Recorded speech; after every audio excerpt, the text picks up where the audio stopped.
presentation. I think these are the judges, okay? All right, Okay. let's go. Wait, can we use one of those like things?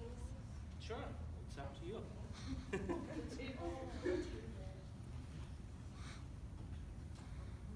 So light. She's very independent. You want to put it here? Oh, I. Yeah. We just lost balls. Okay. Okay. So good afternoon. We are the Dream Machine All Girls Robotics team from Novi Middle School. Our team number is 11276, and this was our first year competing in robotics. We are very honored to be here today and would like to share with you what we have learned. My name is Emily. My name is Samhita. My name is Shreya. My name is Sabrina. My name is Tiana. My name is Kat. And this is our Robot Chastity 2.0. So, we strongly believe that outreach is a very important component in robotics. Here's Sammy who will talk to you about outreach.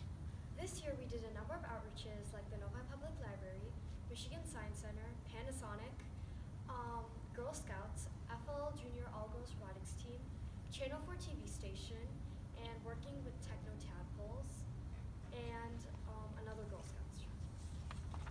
First, at Michigan Science Center, Novi Public Library, we presented a robot to a certain amount of kids that happened to show up, and also a Novi News photographer came in, so we got to be featured in the news also. And then after that, we went to Fanic Robotics Company, and we got to tour their factory. So they helped us learn more about the functions of a robot, and they also told us, we also got to see the world's largest industrial robot. And then we talked to a Girl Scouts troop, and we encouraged them to get start like learning STEM-related subjects such as science, technology, engineering, and mathematics, or join first because I think it's a really educational experience and it will help you in the future. And we did the same thing to an FLL All-Girls Junior Robotics team. They're an FLL Junior which works with Legos, so we encouraged them to continue with FIRST and to continue up to FTC and FRC. And then recently, we went to Channel 4 TV station, and we got to tour their TV station.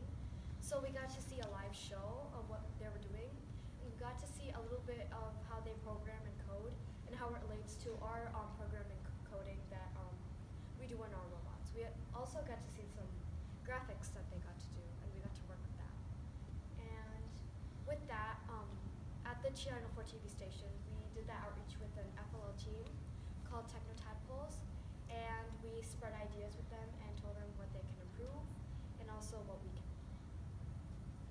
Now here's Emily with strategy.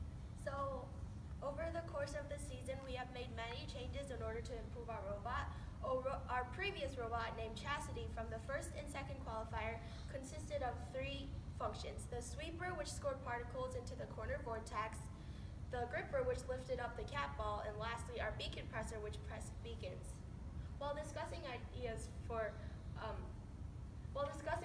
our beacon presser, we thought of many different ways in order to create a function that will press the beacon buttons efficiently. And then, so here is, okay, here is Gianna who will talk about the sweeper and the shooter. So this is the sweeper, and it is made using a paint roller with zip ties and with 2 motors attached on each side. To suck balls in, we would just make the sweeper move clockwise and counterclockwise suck the balls out. So we currently have 2 beacon pressers, one at the front and one at the back. The front beacon presser is made using a polycarbonate plate with a tube number attached. And to use the front beacon presser, we would plan on moving our robot forward to press the beacon button and repeating this as many times as possible to change to a team color, team red, or team blue. And next up is the back beacon presser. After Novi qualifiers, we added the back beacon presser because we thought it would be more efficient instead of having the robot turn 180 degrees for the polycarbonate plate at the front. And now for Emily with the shooter and the strategy. Okay, so now I will talk about the shooter. Our shooter is made of a shooting arm plate. Okay, So our shooter is made of a shooting arm, which is a long metal bar with a circular plate attached at one end. This is attached to a 40-tooth gear, which is also attached to a freely rotating axle. This 40-tooth gear is attached to an 80-tooth gear to create a 2-to-1 ratio to give us more power and velocity to shoot our ball into the center vortex. So next we have the feeding channel. The feeding channel is made of 2 long channels which are spaced apart. They are narrow enough for a ball to be placed on top of it, but they are also wide enough so that the shooting arm can rotate through the channels. These channels are placed at an angle in order to ensure that the ball will stop at this position and so that the metal bar will hit the ball into the center of the ball and hit it so that it goes into the center vortex. Now it's Sabrina who will talk about programming. So the purpose of programming is to define the game strategies, and this is written in Java. So after the second qualifier, our team decided to build a new mechanism called a shooter. So we look at what it can do and where to place the controllers over here. So after that, we thought placing the controllers outside without interfering with other mechanisms.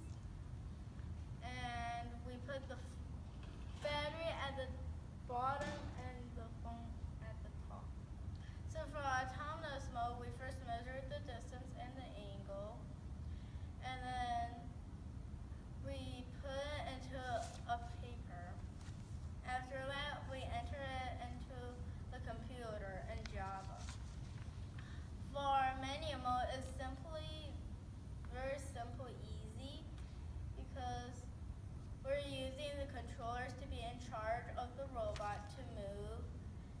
And for example, if you want to move the shooter, press button A in gamepad 1 and move the left joystick and gamepad 2 to move up.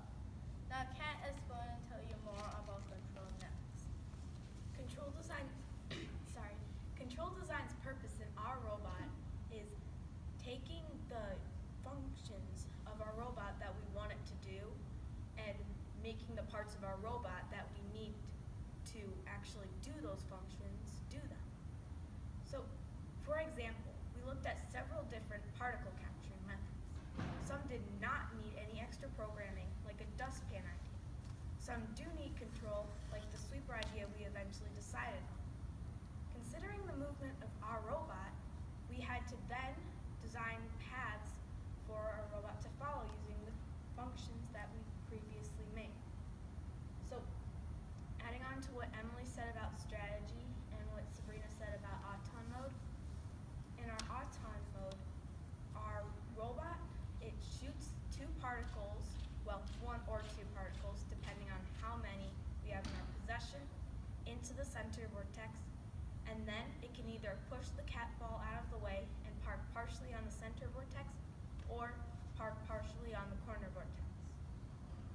This leads to how we do our troubleshooting. We troubleshoot on a game field similar to the one right over there that we built in the area we need.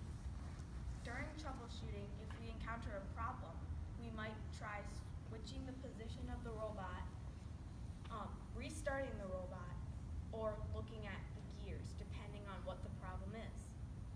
If the robot does not start at all, this could be a programming issue, a battery issue, which includes the robot battery and the phone battery, or a wiring issue. This leads to our wiring. Our wiring goes from one 12-volt battery to our power distribution module. From there, it goes to our controllers, which then go to our motors. Our motors rotate, and this rotation runs the robot via gears. Next up, Shreya will tell you about our engineering notebook. Now I would like to talk about our engineering notebook. Our goal is to document all the changes and calculations that we made throughout the first 2 qualifiers to see how we've evolved as a team.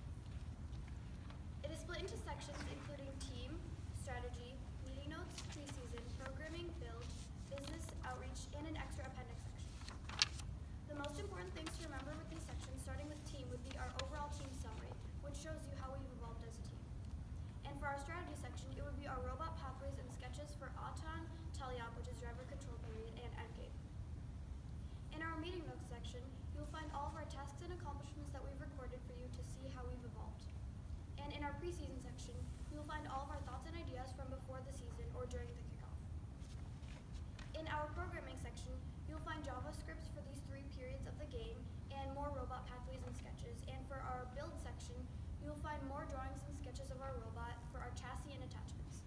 You will also find a sketch of the dimensions we made of the field to see how far the robot has to be parked and to see the trajectory of the ball as it is shot into the center vortex. In our business section, I would like to stress because it includes our team budget and our team sponsor, which is Panasonic, who have given us more than a few $1,000s. We've also earned a $1,000 rookie grant from DTE Energy and other sponsors. In our outreach section, you'll find why it was important for us to do all these outreaches to help spread FTC and FIRST throughout the community. And lastly, in our appendix section, you'll find all the information and pictures from our first qualifier at Petoskey, where we won the Inspire Award and nominated for Motivate and Connect, and second qualifier at Novi, where we won the Think Award. Now I would like to talk about chassis. Our chassis is made up of 4 wheels, 2 Omni wheels in the front, and 2 drive wheels in the back. We decided for only 2 Omni wheels because we want our robot to rotate freely, but not too freely that it will slide around and lose control. So the drive wheels control that. And we also raised our chassis 2 inches off the ground here and 1 inch off the ground here so that it won't cause friction on the ground. Which is why we also moved the gears from the inside to the outside because we didn't want it to interfere with electrical wiring. And we also chose for 4 posts also in the total, which kind of resembles a box. 2 posts in the front for the sweeper so we can mount the 2 gears, the DC motor and the gears, and then 2 posts in the back to mount for one of them for the shooter, and then one of them for the back B compressor that Gianna was talking about. Our team is very excited to be here today to experience this opportunity. We have worked immensely hard on our robot, and we plan to make more improvements after states.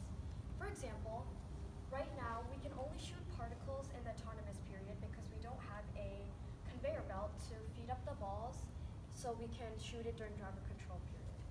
So we plan on adding that also. And also we plan to do some work with CAD because we believe that CAD leads to design.